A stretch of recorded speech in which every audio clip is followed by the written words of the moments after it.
গল্পের শুরুতেই আমরা একজন মেয়েকে দেখতে পাই যে কিনা একটা ভিখারিকে বলছিল, তুমি আমার একদিনে ভাড়া বয়ফ্রেন্ড হয়ে যাও, তাহলে তোমাকে অনেক টাকা দিব। তখন ছেলেটা বলে, ওদের মধ্যে কাউকে বানাও। তখন মেয়েটা বলে, না, তোমাকেই বানাবো।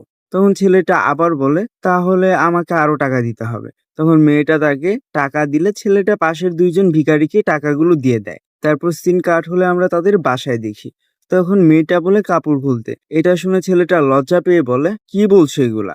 তখন মেয়েটা বলে, আরে আমি বলতে চাইছি তোমাকে নতুন কাপড় পরাবো। তখন ছেলেটা চলে গেলে মেয়েটার বান্ধবী আসে আর বলে, কাকে তুই ধরে নিয়ে আসলি? তখন মেয়েটা বলে, আমার বাবা মা চাইছে আমি এখনই বিয়ে করি, কিন্তু আমি এখন বিয়ে করতে চাই না, তাই তাকে নকল বয়ফ্রেন্ড সাজিয়ে নিয়ে যাচ্ছি। তখন সেখানে একটা ছেলে আসে আর মেয়েটার বান্ধবীকে জোর করে নিয়ে যেতে চাইলে তখন সেখানে ফকির ছেলেটা চলে আসে আর বলে, কি বললে?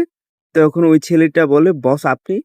তাহলে আসলে কি সে একজন ধনী ব্যক্তি না ভিখারি, তা জানতে আমাদের দ্বিতীয় পর্ব দেখতে হবে। আর নেক্সট পার্ট দেখতে ভিডিওতে একটি লাইক করে চ্যানেলটি সাবস্ক্রাইব করুন।